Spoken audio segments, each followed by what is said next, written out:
Hi, everyone.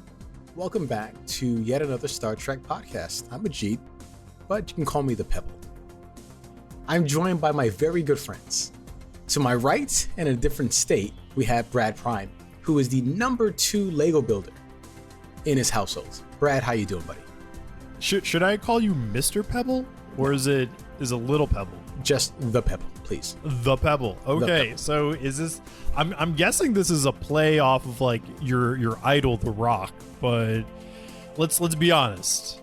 Like you can't compete in that category, buddy. You got to start working out a lot more in those arms there, buddy. That's strike 2, Brad. You got your first strike.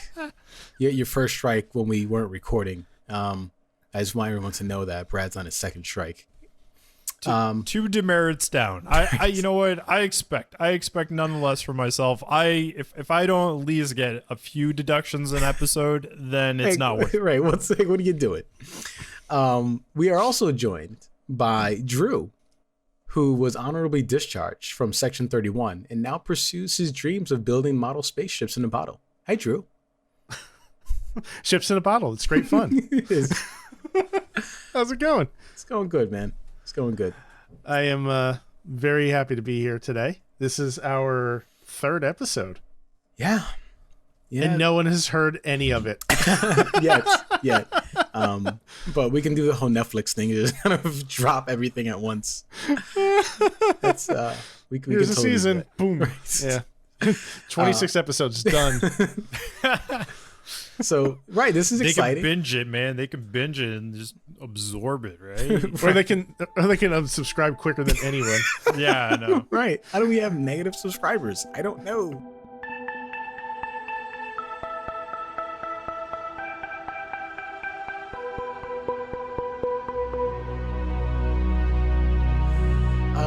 So, right, this is pretty exciting. This is our 3rd episode of our podcast and our 2nd episode of the show overall.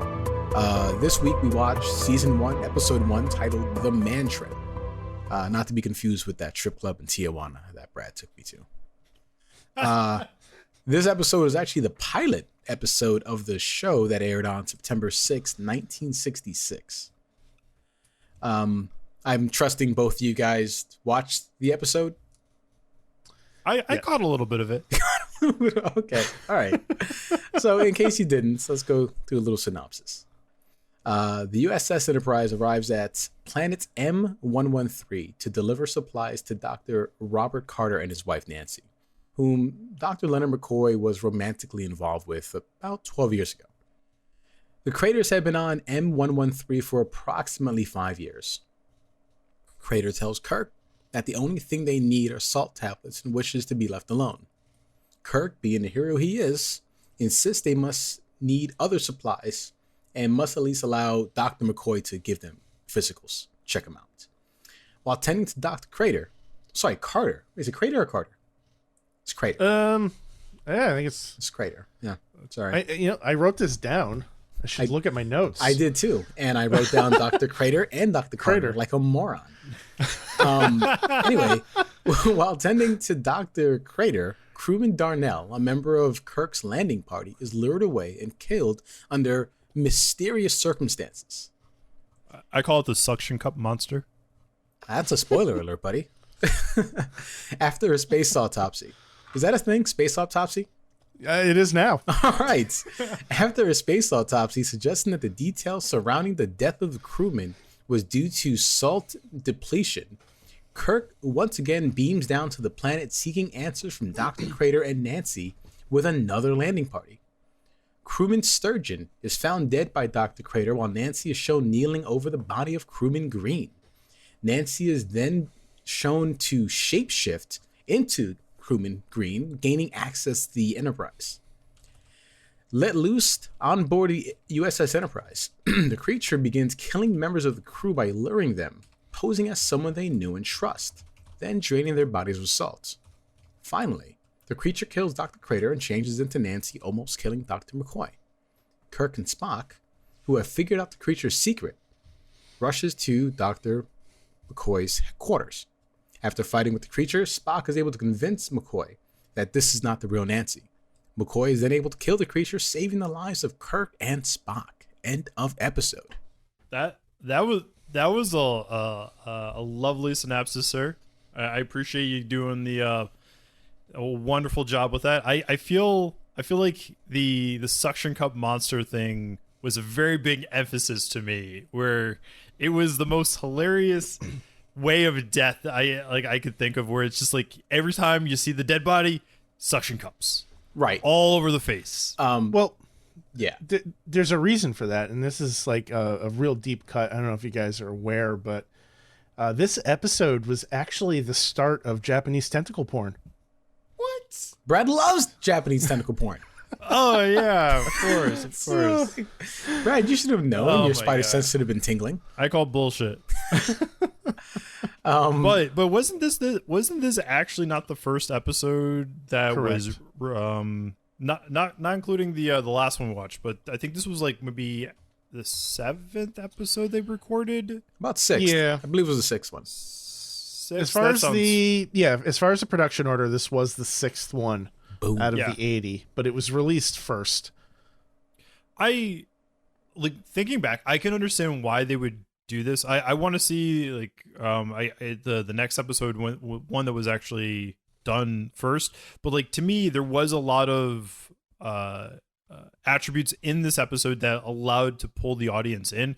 Action, love, it was, you know, science fiction, really upfront, and I think it held a really good job overall in that sense. Yeah, I enjoyed it for the mystery aspect. Like there was this ongoing mystery hanging over the crew as, oh my God, what's going on? What's killing them? Because, you know, according to Dr. Crater, him and his wife Nancy were the only ones on the planet. So they lasted 5 years.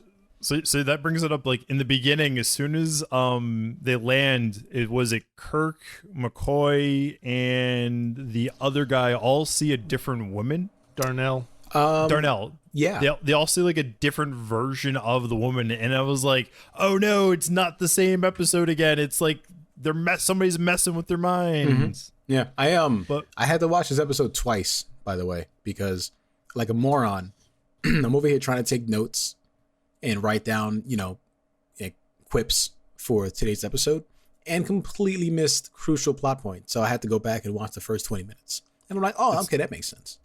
It's called the pause button. What's that?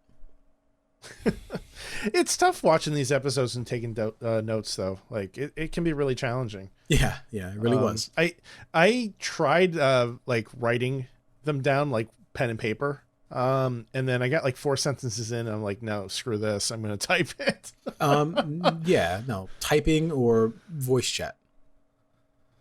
Yeah, multi-screen, have it on one window, page on the other.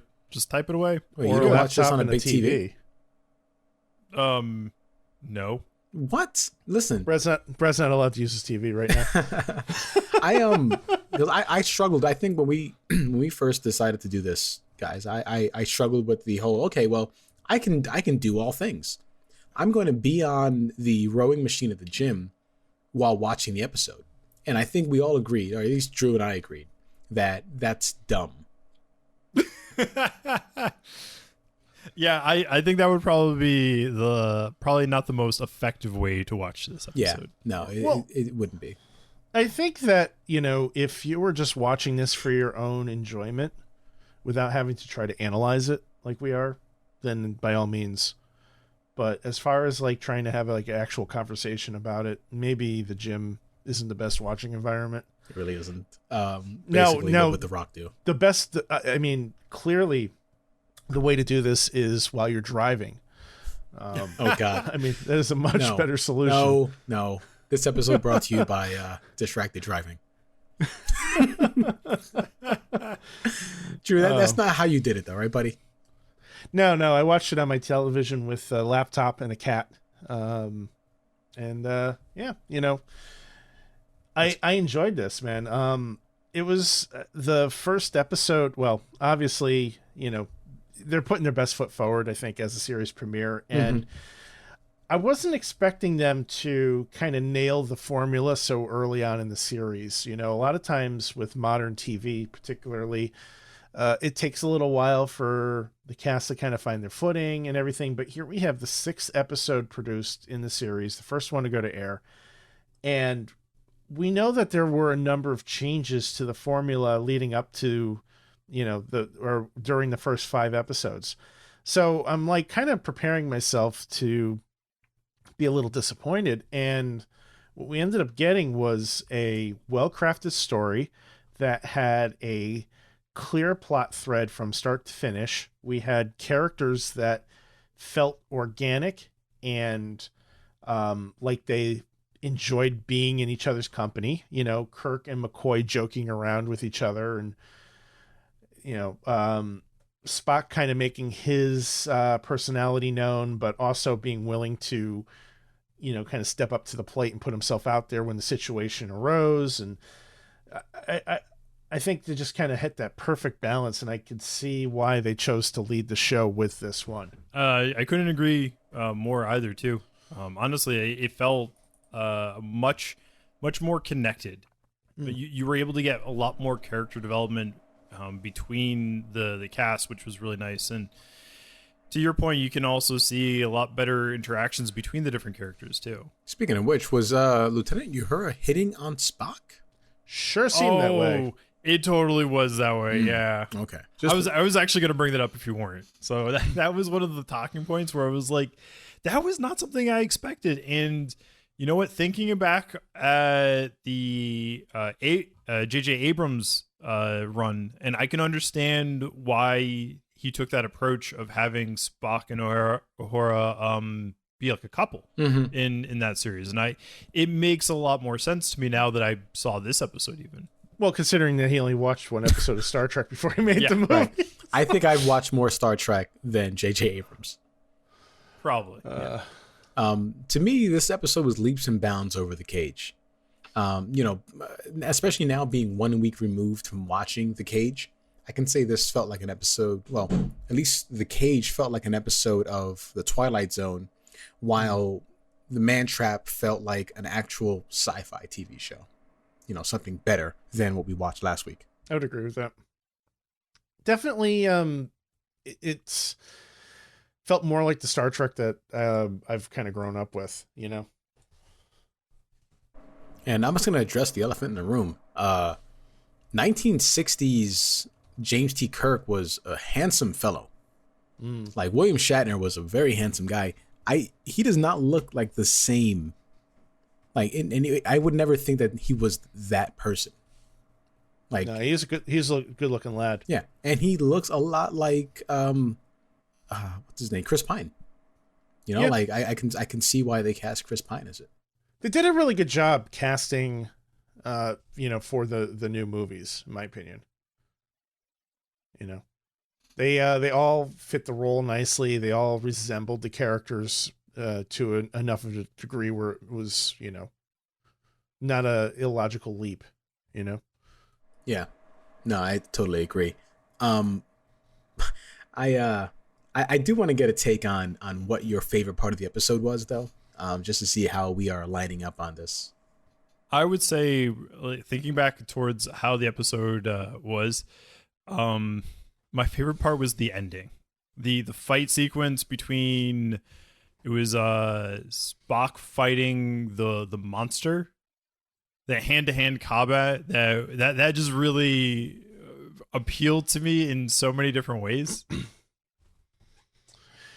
I was a big fan of the way that Kirk essentially Zap Brannigan'd his troops by launching waves and waves of his own men at the enemy. I'm watching Majeed just completely lose it. Think about it. How many crewmen died in this? I broke him.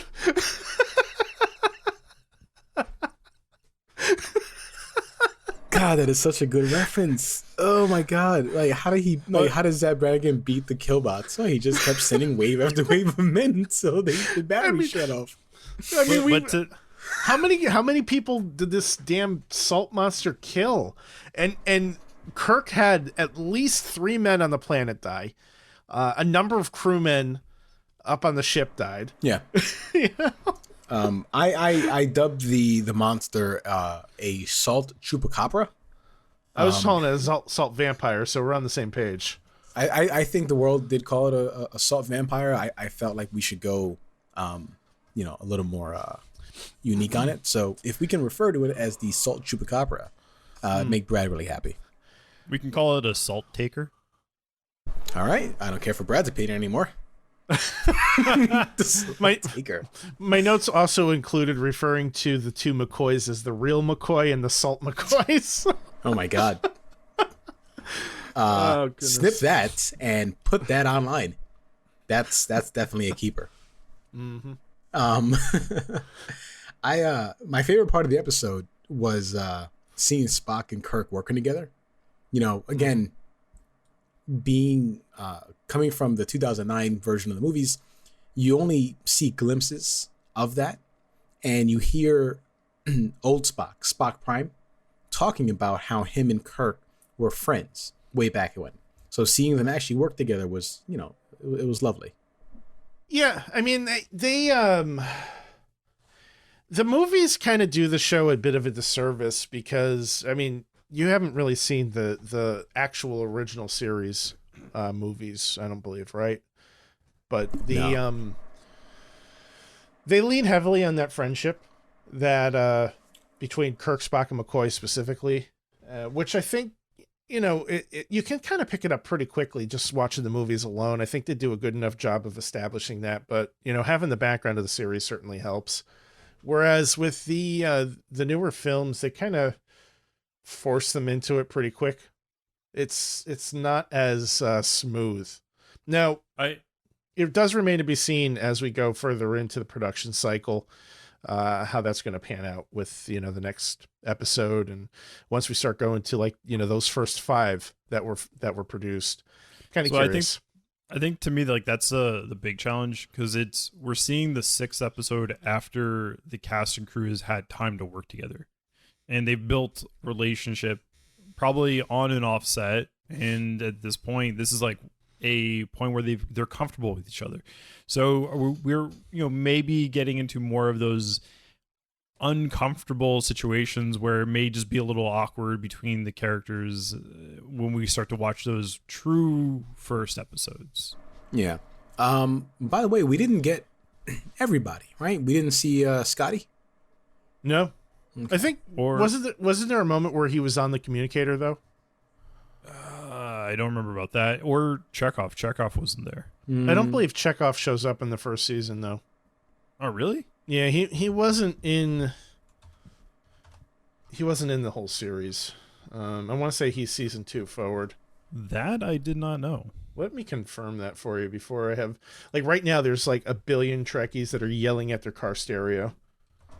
I'm sorry, you said billions? How do you not know these things? No, I mean, listen, you should probably just kind of double up on it and just double down. I mean. Double down, yeah, and say whatever you thought was the right answer is the right answer. You double down, Drew. Or don't. And then we can get a bunch of angry fan mail, and we'll be like, "Well, oops." No, I'm totally there for it. I agree with Brad. I'm ignoring you while I do this research. Oh, are you? I can tell. I couldn't tell.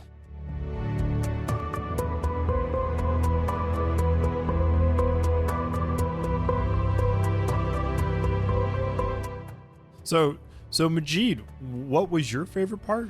My favorite part is watching Spock and Kirk working together on the planet's surface after Kirk decided that it was no longer a good idea to send waves and waves of his crew to die. It was great where it's just let's split up, and it kept on let's split up kind of attitude. Yeah, and of course they keep dying. Yeah. Who would have guessed? What did you dislike about the episode? Not too much. I mean, I think overall, there really wasn't a lot to dislike. I think the episode was well crafted and well told, and they did a nice job of kind of continuing that mystery from start to finish. And as the viewer, we were able to see what was going on and able to figure it out, but the crew was still kind of dumbfounded. I like that they gave everything a point of view from both sides too, so you kind of had that opportunity to see from both angles.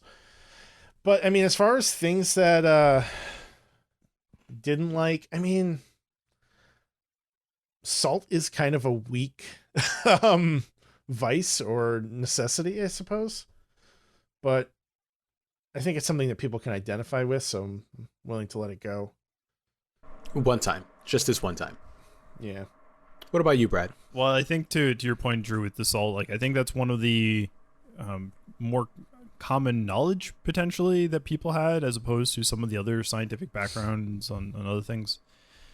Thinking about the things that I really disliked, I think the one thing that kind of felt a little off was the time when the alien tries to seduce Uhura in like this weird moment where it's just like I don't think it was a guy she used to know, but it was somebody that they mentioned, like that's somebody who you want to be with. It was something along those lines. Yeah. And they kind of tried to like grab her attention that way. It was kind of weird and creepy at the same time. Well, there was some of that cringiness that we had in the pilot. It was still present in this as well too. It was a little bit cringy there. And then when like Yeoman Rand walked out of the elevator, all the men just stopped and stared at her as she walked by with a plate of food. Oh yeah, that part. Making those comments. Part too, yeah. So weird. I mean, yeah. I was. What was it? It was oh, I wish like she was my yeoman to bring me my food or something like that. There was like these two guys in the hallway, and that's when the monster started following her. Yeah. And then she was bringing food to Sulu, yes. Yeah. And yeah, like that part was kind of cringy in that sense, and I think that was like, it was things like that kind of like shows the how this is still a picture into that time period to how they look and feel towards women in that sense, and so it was kind of meh in that, I guess you can say. Yeah, I mean, like on one hand, you had Uhura on the bridge, who is, you know, strong, independent woman. You know, and there's not a ton of women on the bridge, right? So she's already breaking that barrier. But then you have her kind of fawning over Spock a little bit. You know, she's kind of written a little whimsical in that way. You have her running into the crewman who she couldn't identify but spoke Swahili, which she also spoke, and you know they're trying to make that move on her. You had the stuff with Yeoman Rand. There's enough there for me to say like, all right, well, okay, it's 1966, so we have to kind of keep that in mind, but at the same time, in a 2022 frame of mind, it's a little challenging. I think one of the things that differs between Star Trek then and now is that the targeted audience is really focused for just the adults, I think, in the 66, the original series, whereas I think the current Star Trek series does push to go towards the younger generation, the teenagers in a sense, and like to me that's I think a big difference as far as that targeted audience side of things too. When you say newer Star Trek, do you mean like Discovery forward, or are you talking like TNG, No, Voyager? I think TNG, because like they have that element of the children involved. If you think about, like, they had Wesley Crusher, and then they had Jake Sisko. Eventually they had Naomi Wildman. Yeah, Naomi Wildman from Voyager. But I think thinking about that, like, it's been pushing more towards that teenage, late teens generation. I remember like talking with my high school buddies, like, while I was watching Voyager, and like super excited about, you know, each new episode coming out. And I think it appealed more towards that audience as opposed to the adult. And I think if you think about TV during that time period, TV tended to push to be more of the gritty, the more darker side of things in the 80s into the 90s, as opposed to what you see in Star Trek during that time period. Yeah, I think we talked about it during our very first episode that Star Trek is very much a product of its time. Mhm. And I think with everything we saw with Uhura and the goings on with the salt, these are things and topics probably discussed and brought up during the '60s. I don't have anybody to ask though. Yeah, I mean, like, I could talk to my mother about it. She used to watch this when she was a kid, so, Ooh, special guest star. Yeah, no. Love you, Mom. But anyway, Assuming she's watching this or listening. Mark for edit. I've been podcasting for 10 years. I don't think she's listened to a single episode I've done. No, she might because Brad and I are here. Yeah, that's true. That's true. Anyway. I get that Brad loved the fight between Spock and Salt Chupacabra, but that was the most disliked. Most disliked? I disliked that part of the episode the most. Really? That was hilarious. That was so perfect. It was unintentionally. It was so perfectly bad. It was so perfectly bad. It was so unintentionally funny to me. The way that the creature was wearing the Nancy disguise and just takes the hits by Spock, who we understand is supposed to have, I guess, maybe a little more enhanced strength than a normal human, right? Because he's Vulcan or half Vulcan, right? He's half Vulcan, yeah. Okay. So he's a little stronger, but I mean, those are some pretty solid double axe handles he was throwing around. Right. There. And he got all into it, and the smirk that the Nancy Chupacabra has on her face, it screamed cheesy to me.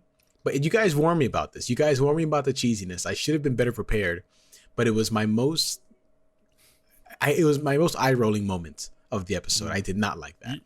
You mean to tell me you didn't have like nacho chips ready to just dip it in?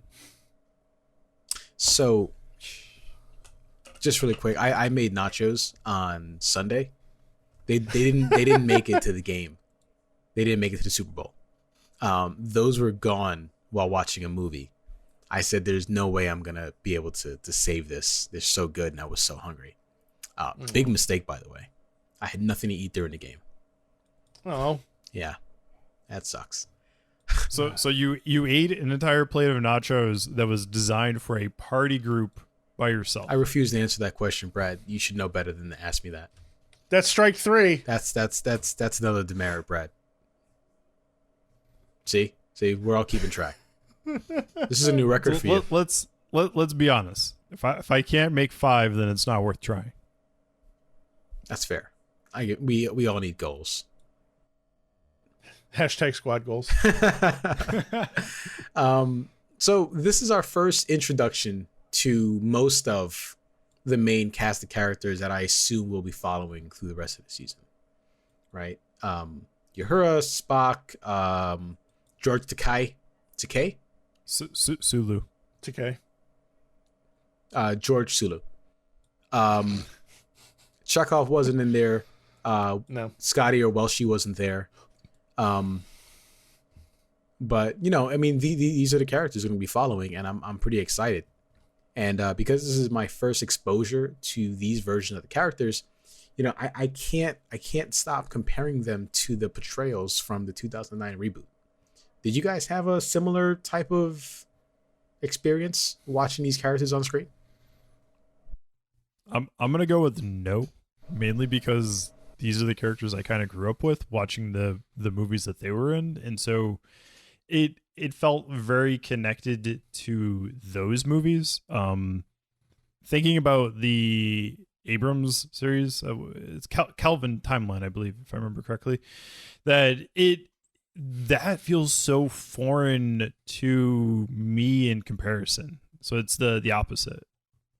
Yeah, I mean, I'm kind of with Brad. I mean, I was always okay with the idea of the Abrams universe just because they had found a nice little package to kind of tie up the two in and keep them separate from each other, with the whole parallel universe type thing, and that's perfectly fine. I was certainly comparing those characters more to this cast than the other way around, but I could totally understand why you would say that, GD, because like you saw the Abrams movies first, so that is your barometer. How do you feel they stacked up? I think it was weird. I think it was so weird. In what way? Spock and what was the actor's name who played him in 2009? But those Zachary Quinto. Zachary Quinto. Yeah. They look so much alike. Like, you know, as Spock, they look so much alike. It's scary. It's uncanny. And Kirk, man, Chris Pine and William Shatner, they look almost alike as well. Mm-hmm. You know, it's crazy to me. You know, of course, I mean, I guess John Cho and Zoe Saldana, I'll see how their characters in 2009 compared to what I see when we get more exposure to Sulu and Uhura as we go on. But the Spock and Kirk characters, they definitely did it for me. I think you'll be happy with the portrayal of McCoy as well too. I think Carl Urban did an excellent job channeling Bones, and DeForest Kelly's take on it. I think he did probably one of the best jobs out of the new cast. I mean, Zachary Quinto did also very good channeling Spock, I feel, but I think Carl Urban really hit the nail on the head for me when it came to, like, when I think about it. Simon Pegg, while I love him, I absolutely adore the guy, but he was distant from what I really thought of for Scotty. But he did make the character his own in a way, and so I can't fault him for that. But I understand where you're coming from, Majeed, because I think that happens to me more often when I've read a book and then they portray the character from the book onto screen, and it's a little jarring at first because you have a picture in your head on how this person should work or how this person should act, just like you have in this case where it's the Star Trek cast from the movies and you're comparing them to this, and so there's gonna be like a slight difference. The big trick is to try to get over that in the understanding and try to, like, not disregard them, but just acknowledge that they exist in a different way. I'll do my best. That's asking me to get over something is like asking me to stop talking about The Rock in every episode we do here. It's going to be difficult. Also keep in mind too that it's a fine line between like a tribute and a parody. So for example, Brad pointed out Simon Pegg's rendition of Scotty being, making it his own. But if you were to try to be too much like James Doohan, it would be more of a parody of James Doohan's performance, or if you tried to be too much like William Shatner, now you're a parody of William Shatner. And that's almost insulting. I can't imagine the challenges that cast went through to take these iconic characters that people have been quoting and mimicking, for better or for worse, for 50 years and try to turn them into, something that's wholly their own, yet still a tribute to the originals. That makes sense. I think Carl Urban is the only one that didn't at the time have a legacy actor to talk to, right? Because the original actor who played Bones had passed away in 2009. Oh, he had passed away well before that. Yeah, I think it was in the 90s or maybe 80s. I believe so. No, he was in the first episode of Next Generation, and Star Trek 6 came after the first season of TNG. But he wasn't. He passed away not long after that. I want to say like 95 maybe, or early 90s. I'm trying to see if I can find that up. You guys should stall for time. So, whoa, hang on. So what you're telling me is that the actor who played Bones made a cameo appearance on newer Next Generation He has. It was the first episode. Yeah. He was there. So There's a very, very, as very this- brief moment. as the same character or as a different Yeah. character? Yeah. Yeah, it was the same character. He was. It was. I'm pretty sure they had a lot of makeup on, but he looked extremely old in comparison to that, and I think they did that purposely. They did.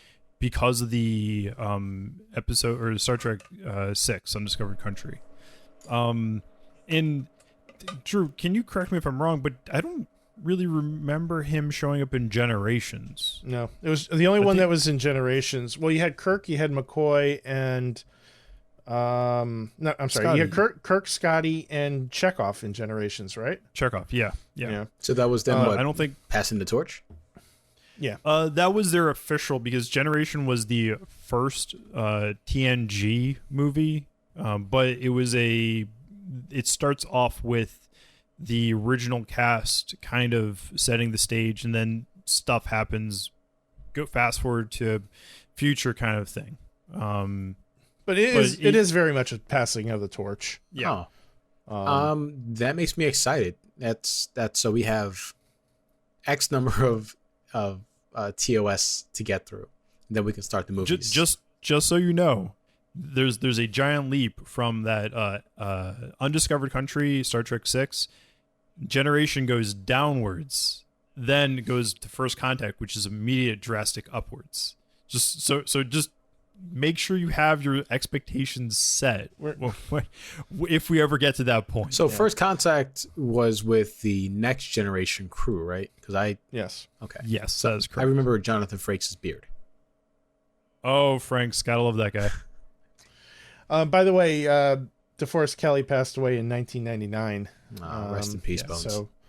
So a little bit further than I had anticipated. But yeah, in his cameo in Next Generation was very brief, but he was wearing a ton of makeup.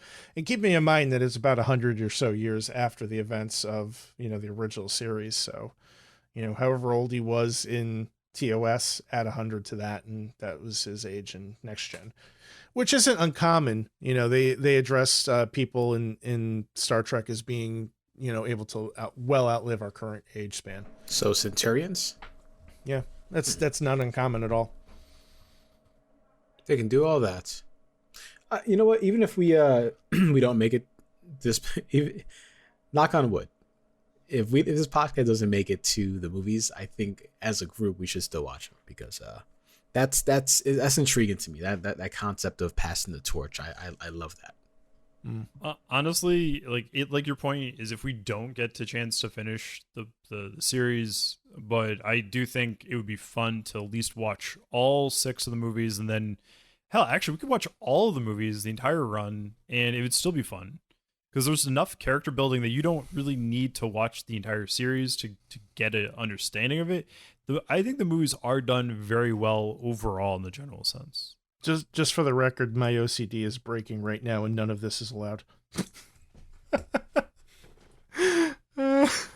Okay. You guys aren't laughing at that nearly as much as I wanted you to. But Because OCD isn't a joking matter, Drew. anyway, You should never joke about OCD. That and ADHD. Those are 2 things we should. I'm so sorry, everyone. everything has to be in order. Yeah. I'm gonna. Or break, there's chaos. I'm gonna break it one more time. So, was Ricardo Montalban in the original run of the series by chance? Yes. So he plays Khan in the Yes. original series. Yes. Which episode? You'll get there when you get there. Stop trying to fast forward things. All right. Is it the first season at least? No, I'm not telling you.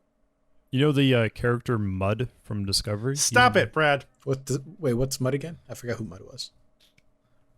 Was he the CG hamster? Yes, he was a hamster. Yeah, we'll go with that. Oh my god. I can't wait for the tribbles, man. Tribbles are gonna be fun. I'm waiting for the I think the Paxons, right? The really dumb ones from Lower Decks. That's TNG. The Pac-Leds, yeah, that's Pac-Leds. CNG. Yeah. I love those guys. Red alert. Red alert. Red alarm. Sorry. I love it stay so focused, much. damn it. I can't. Listen, the lore is so deep, and you just telling me that, hey, this this extends to multiple decades and multiple movies and shows. That's cool, man. I love that kind of continuity. Well, it's not without its issues, like, to be clear, because they didn't really start trying to shoehorn this continuity in until the Next Generation aired, because you'll start to see throughout the original series, there's a lot of inconsistencies with the star dates, for example, or warp speed, or like distances from objects. They refer to the galaxy quadrants very flippantly. There's an episode that's coming up very, very soon where they go to another galaxy, but then you get into Next Generation and Deep Space Nine, and like that sort of travel is almost impossible without some sort of extraterrestrial interference, right? So the idea of just the ship being able to travel to another galaxy gets just like completely wiped off the table. Like that's not within our technological realm. So there's a degree of like backpedaling, but they also kind of set this foundation of like kind of figuring out which parts are important and retconning them in and making it all canon, making it all work, for better or for worse. I guess me excited. So, yeah, I mean, there's once like with the Next Generation, they really brought in some people that were like hell bent on making sure that everything was as accurate as possible, whether it was scientifically accurate to a degree, of course, within Hollywood's ability, or just within respect to previous episodes, whether it's within TNG or other series altogether. And then you start having like this layers of an onion, right? So the next show has to respect everything that TNG has done and build upon that. And when you have some of these shows that are going 7 seasons, the onion just gets really big. Except for when they make a law that says you can't go past warp speed 5, and then the next episode they go past warp speed 5. Yeah, because Scotty was giving all she got. Right. Exactly. So I'm not trying to jump ahead, but I do have to ask: is there any type of serialized storytelling in the original series? Sometimes there are some points from what I recall that they do continuation, but it's not like what we're used to. Yeah, I mean, and it's. Yeah, you might find like something referenced in an episode, and then half a dozen episodes later they kind of throw a call back to it. But I would say, and Brad, you can agree or disagree here. I feel like they pretty much are in an island of themselves. Each episode is pretty self-contained. Well, the goal is really like the episodic type of feel towards it, so that each episode is its own self-contained story. Just like a comic book where you can pick up one book and you can read everything from that book and you're done. Yeah, because with all the newer stuff, right? So with Picard and with Discovery, that's all serialized. Like if you miss one episode, you're donezo. Yeah. All right, that's good. Yeah, and that's been kind of like a reoccurring theme up until I would say really the later stuff of TNG, Deep Space Nine, because a lot of that stuff even still was episodic. Yeah, I mean, Deep Space Nine really leaned into the serialized nature pretty heavily from seasons 3 on, and then like almost exclusively like the last season, 2 seasons or so. But they still dropped in like one-off episodes that were unrelated. I think the closest one that started it really was Voyager, only because they had that end goal of getting to Earth. And that was the one that really kind of started the whole idea in that sense. But now that they've done it, I think it's a lot better of a storytelling process. Yeah. I just like the thing that I don't really care for to some degree is how locked into that serialized nature a lot of these new shows are. Like I don't know. It's got its pros and cons. I have mixed feelings on it. I'm looking forward to seeing what they do with Strange New Worlds, though. Apparently, that's supposed to be a little bit more episodic in nature. So we'll have to see how it goes. And don't they also have the Starfleet Academy coming out soon? Did I read that right? It's a movie, I thought. I don't know any details on that. I think it's just a rumor at this point. Well, the only thing I know of otherwise is the Section 31. That's been in the works since the day Discovery started, though, and that's gone basically nowhere. Yeah, but I would be okay with it, right? Because we get like more Michelle Yeoh.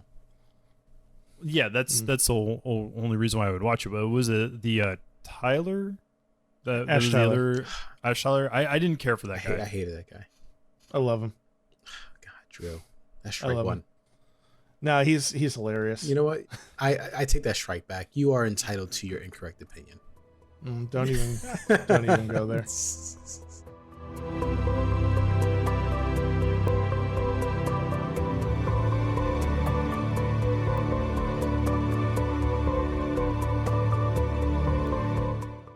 Drew, what are you gonna, what image is the Salt Chupacabra gonna put in your head? I don't know, man. Like a floating omelet or something.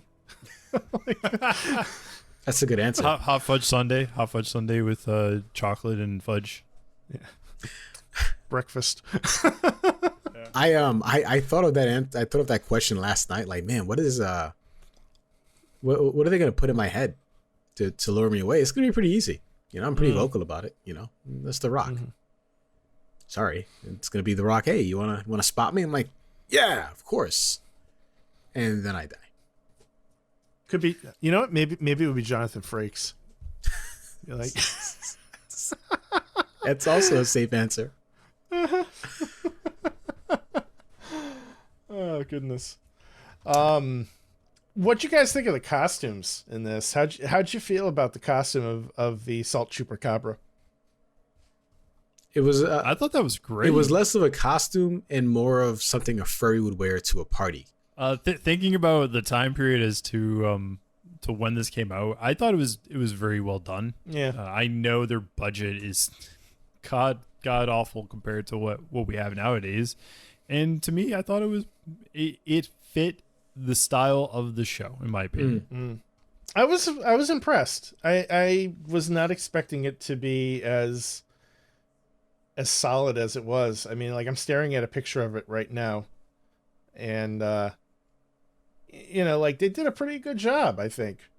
I have to admit, though, now that I've seen it, I finally understood what that game we used to play, Star Trek Timelines, when they would come up with that character. I finally understand where that thing was, because I remember seeing it in the game, and I was like, what the heck is this thing? It makes no sense at all. It's extremely ugly, extremely weird, whatever. Now, I get it. Makes sense.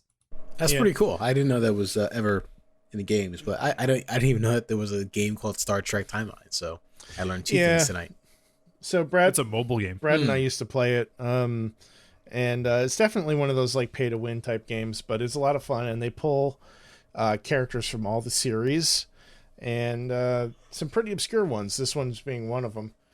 It's kind of fun when you're playing that game to go back and check the history of certain things and kind of get an idea where they're coming from. Yeah. So not a lot of games do that. I mean, Star Trek has such a rocky history with video games anyway. Not that this one would be particularly considered good, but it was fun for a long time. It's a great game when you need to go to the bathroom and sit on the toilet for a bit. That's what YouTube is for, isn't it? That's what podcasts are for. So speaking of a person of a hearing loss, YouTube, everybody in the room next door gets to hear what I listen to. Oh goodness. Oh God, that's terrible. That's horrible. Nobody wants that, so therefore I have to play things quiet. So anything that I can play without sound is better. When we're done, I'm gonna show you how to soundproof a room.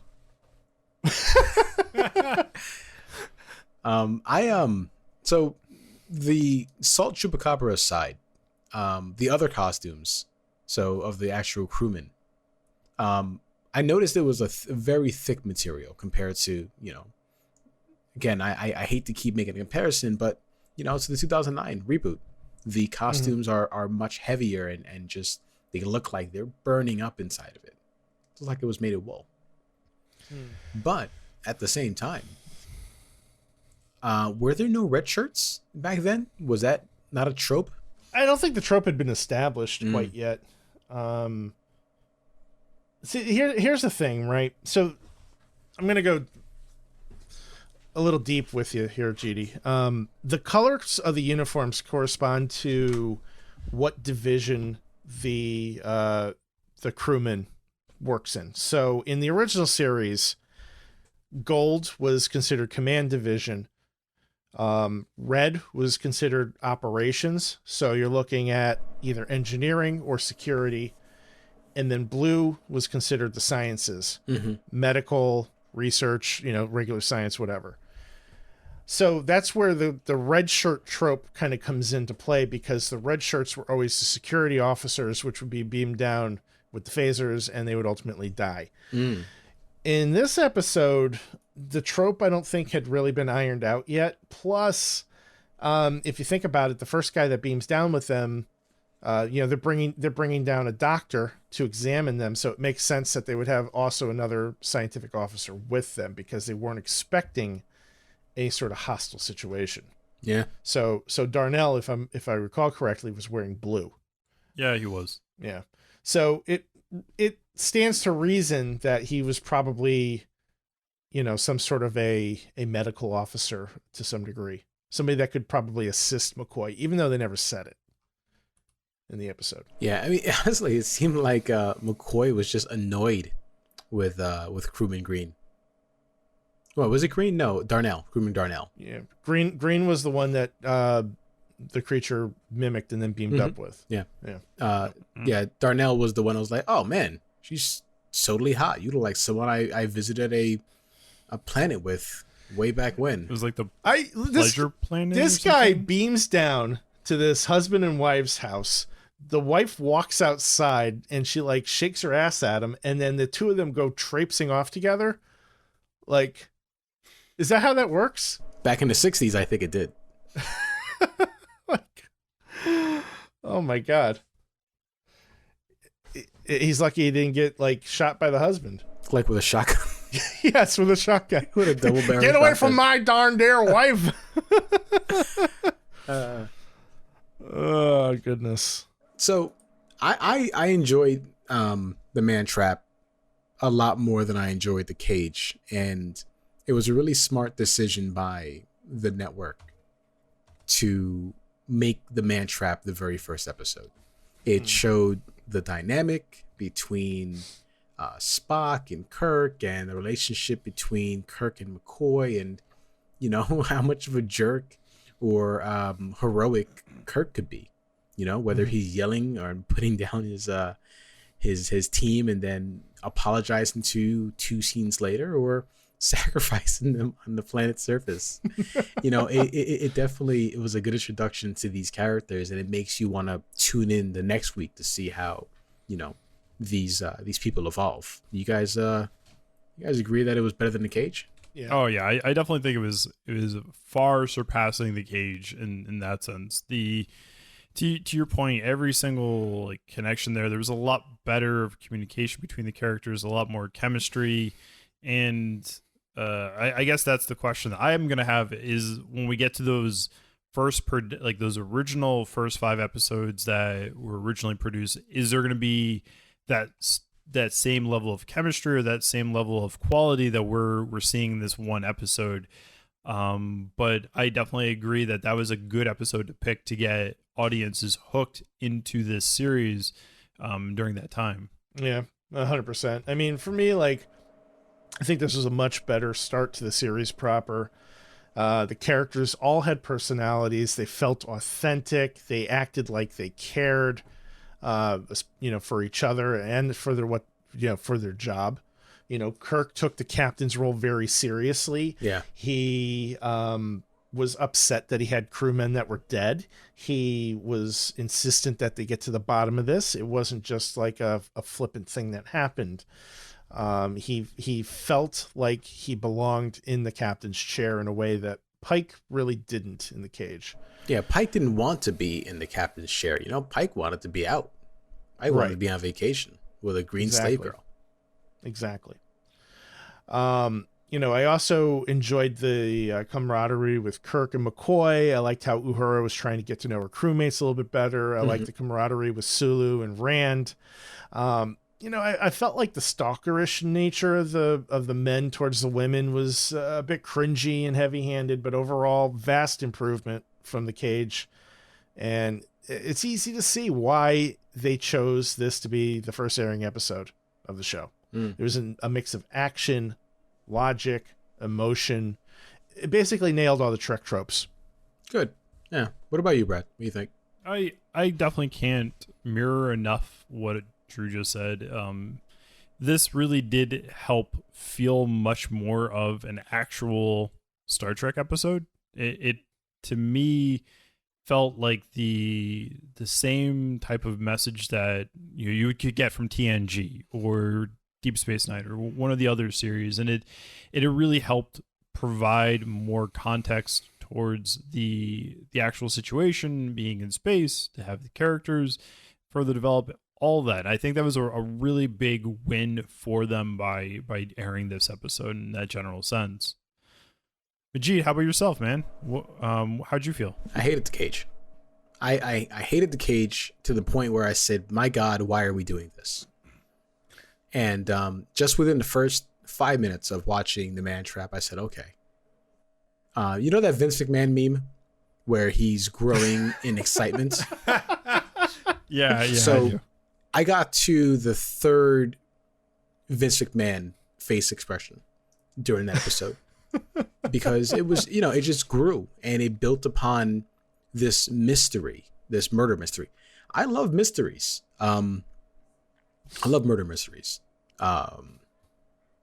Death on the Nile, Murder on the Orient Express, Knives Out. Movies where it makes you think. I love stuff like that. So, it was it was really good of Star Trek to give me an episode where I'm at the edge of my seat thinking, okay, well, why are they dying? Is there an octopus on this planet? By the way, those look like somebody just gave the victims hickeys on their face. Oh, well, yeah. 100%. I mean, yeah, I'm looking at the production notes here, and it looks like that's exactly what happened. They just had an actress walking around sucking on everybody's faces. You're assuming actress. It was William Shatner.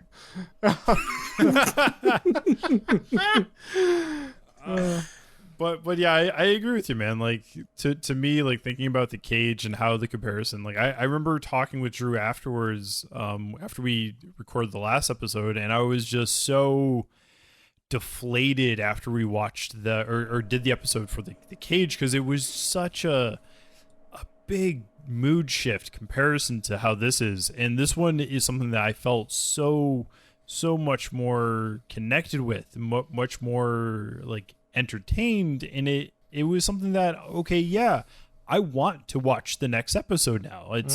Whereas the cage, I finished that and I'm like, geez, what did I get myself into? I think the important part about that is you guys talk without me. Is that a thing? Does this happen very often? You guys are excluding me from conversations? I don't remember this. I wasn't a part of this. Oh, I needed to talk to Drew about production stuff. Is that code? Is that code production stuff? Right. As code. It's to do those little snippets on how to actually do the editing on that stuff. Right. It was as code for Majeed doesn't know how to do anything but talk in GIFs. Hey man, you said it. You can't unsay it. I can't unsay it. We can leave that in. I'm okay with that. I'll give myself a demerits.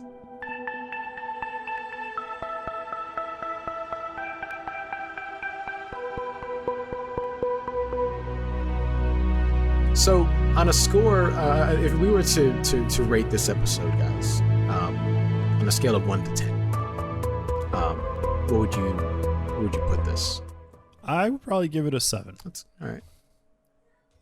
I think there was definitely potential room for improvement. But it's probably like a high 7 for me. Like, I think it was really high up there in that sense, where it was very entertaining. I enjoyed the story. The mystery was fun to watch. There was the just the right amount of cheese all around that I could, dip the nachos in. It was great. But I think to me it's a solid 7. Yeah. I'm right there with you, actually, Brad. That's a 7 for me as well too. I think the episode falls short of being great, but I can't think of a better way to introduce somebody to Star Trek than this. It gets right to it. The characters all have clear, defined roles. There's a little bit of humor. There's action. There's that mystery.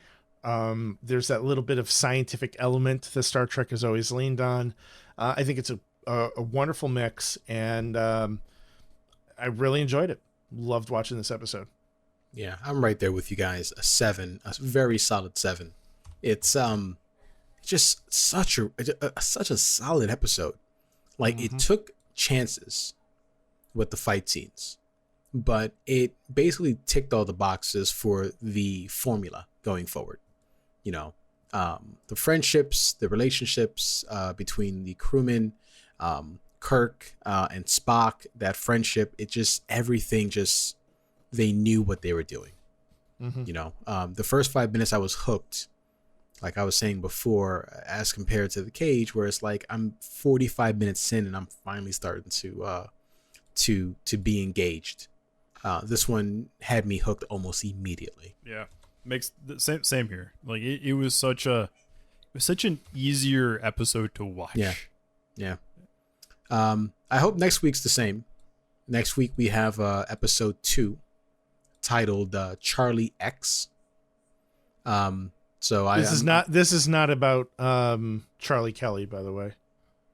Just to be clear. Just so everyone knows that we're still watching Star Trek and not It's Always Sunny in Philadelphia. Correct. All right, so in episode 2, titled Charlie X, which we'll be watching next week, the Enterprise picks up an unstable 17-year-old boy who spent 14 years alone on a deserted planet and lacks the training and restraint to handle his superhuman mental powers wisely. All right. That gave me goosebumps. Uh-oh. In a good way or a bad way? I don't have to answer that question, do I? Yeah, well... I'm gonna I normally watch the episodes on Monday night to retain the most I can, and then we talk about it on Tuesday. I may have to watch this sooner than that. Really? Yeah. Are you getting some comic book vibes from this one? Oh, he totally is. Those are 2 demerits on both your houses. I'm pretty sure he's like, oh, this is when Charles Xavier starts. This is the origin story. I mean, it has to be, right? It's the same character name. Charlie X, X-Men, Charles Xavier. Okay. Put it together, buddy. Okay. Put it together. Yeah. Let's see. This is the MCU at work over here. All right, everyone. Thanks for tuning in. This has been another episode of yet another Star Trek podcast. Tune in next week and we'll have some more Star Trek related fun. Work safe fun. Good night. It's never work safe.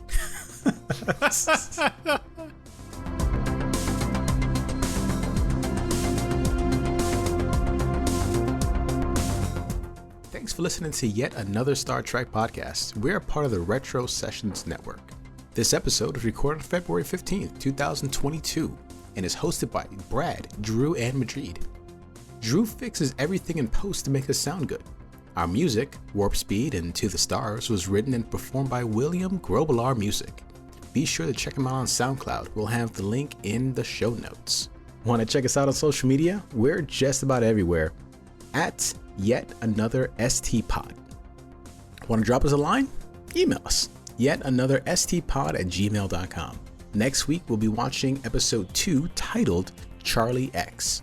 Watch along with us on Paramount Plus or however you get your Star Trek episodes. Want to support the show? The best way is to write a review and rate us on Apple Podcasts, Spotify, or anywhere you get your podcasts. Don't forget to subscribe, that's pretty important. Thanks again. We'll see you next week. Bye.